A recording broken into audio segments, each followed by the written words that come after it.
One of my favorite cinematic devices is when a movie maker will show the same place with two different people at two different times interacting with that place.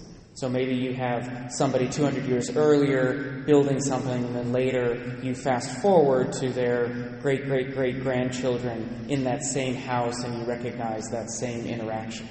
It shows this connection between two different pieces of history and people who are touching and interacting through time with the same piece, the same object.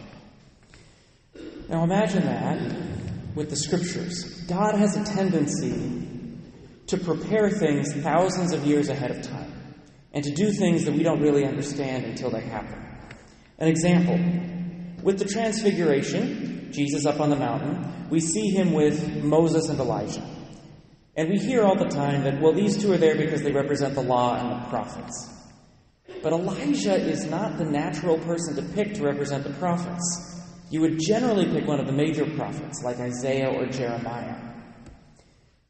I recently read a Bible commentary that opened that up for me, which mentioned that Moses and Elijah were the two in the Old Testament who asked to see the face of God. Now, they couldn't in their time, because to see the face of God was to die. And so God passed by them and they could only see God's back. But then Jesus becomes incarnate. And then they can actually see his face.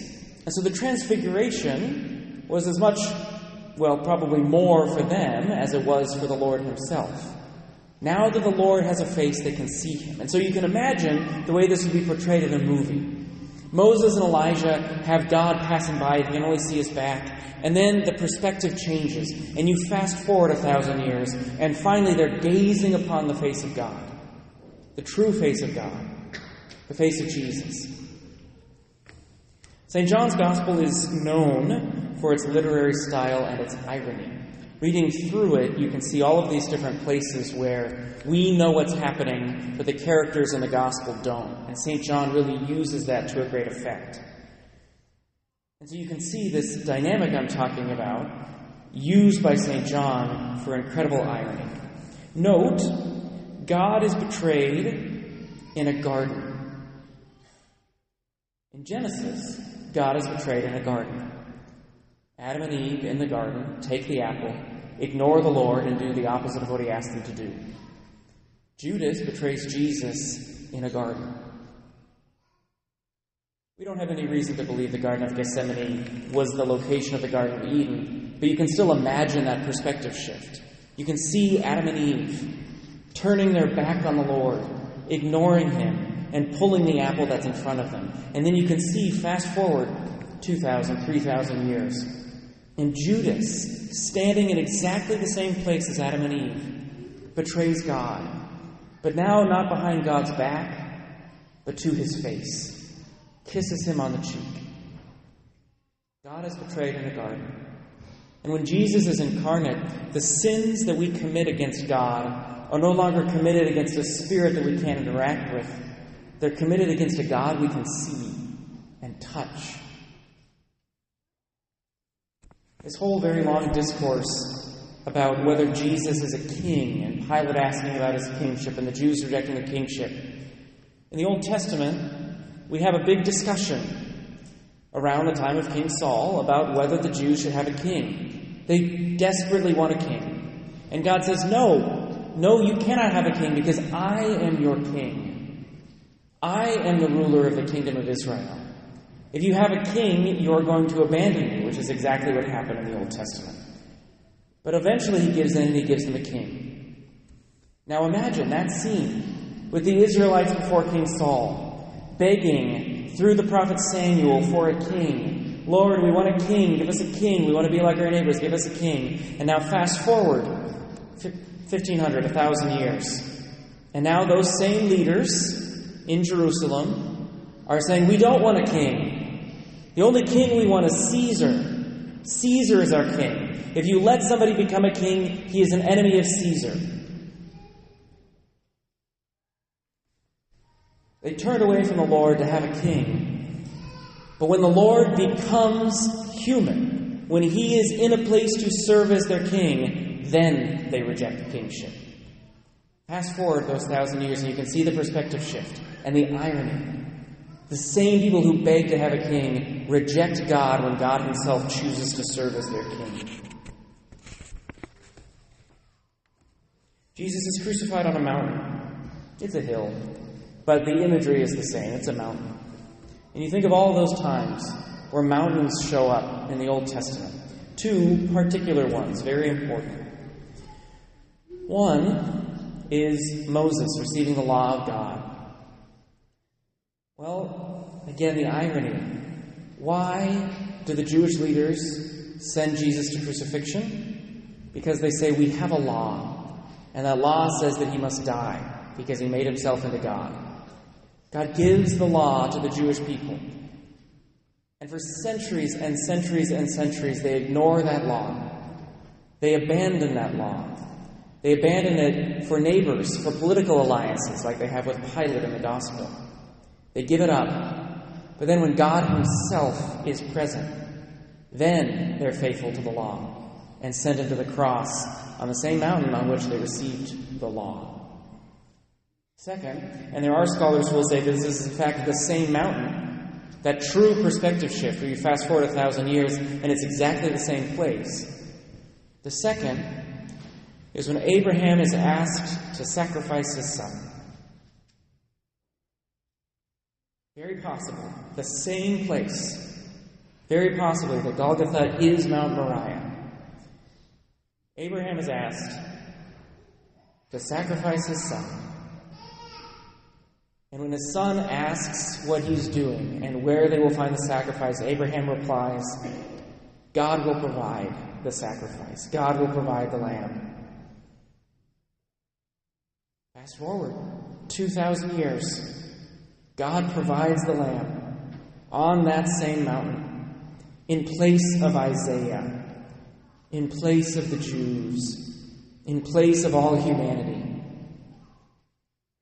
God gives us the true sacrifice, the sacrifice that he wouldn't even let us make.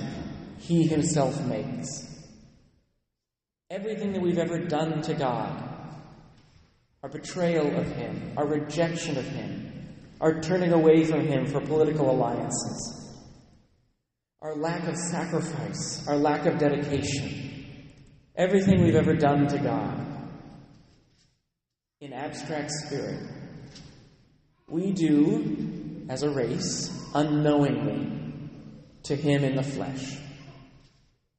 We think our actions don't have consequences. Nobody sees what we do. When God became flesh, all of the sins of humanity were poured out upon him without us even realizing it.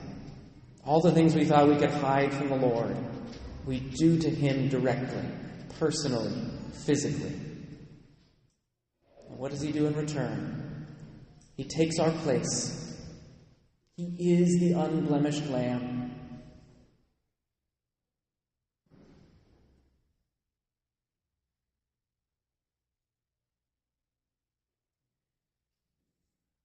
Cristianismo es único porque tenemos la doctrina que Dios tiene carne.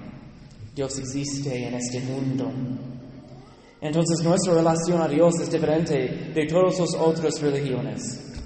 Porque en las otras religiones es posible decir, oh, tenemos un creador.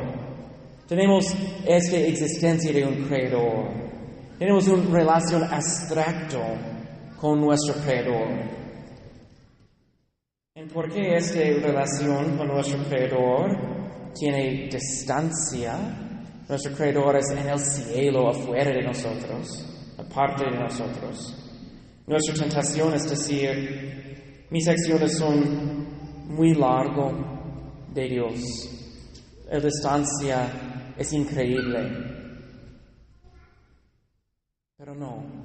Como cristianos, sabemos que Dios es muy cerca, muy íntima a nosotros, que es posible tocar el carne de Dios. Entonces nuestras acciones tienen consecuencias directas. No es posible estar en la oscuridad de los ojos de Dios. Dios es entre nosotros. Dios tiene nuestra carne. Nuestra vida importa más porque nuestra vida tiene un efecto a Dios directamente. Dios es con nosotros y hoy Dios con nosotros es en la cruz. Su carne es en la cruz. Hay una imagen como una analogía, una imagen de mis pecados son los claves en las manos de Dios. No es una analogía, no es abstracto, es literalmente verdad. Dios tiene manos y en estas manos son claves. En estas manos son mis pecados, literalmente.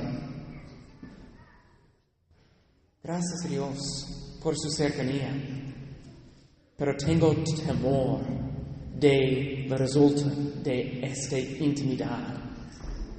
Tengo miedo sobre mi cercanía a Dios, porque si estoy tan cerca a Dios y Dios es tan cerca a mí, ¿qué es el resultado de mis pecados?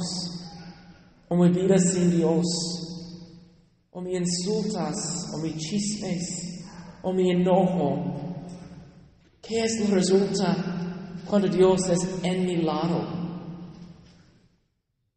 Dios tiene existencia real en este mundo. Dios tiene carne. Y por mis pecados, esta carne hoy es en la cruz.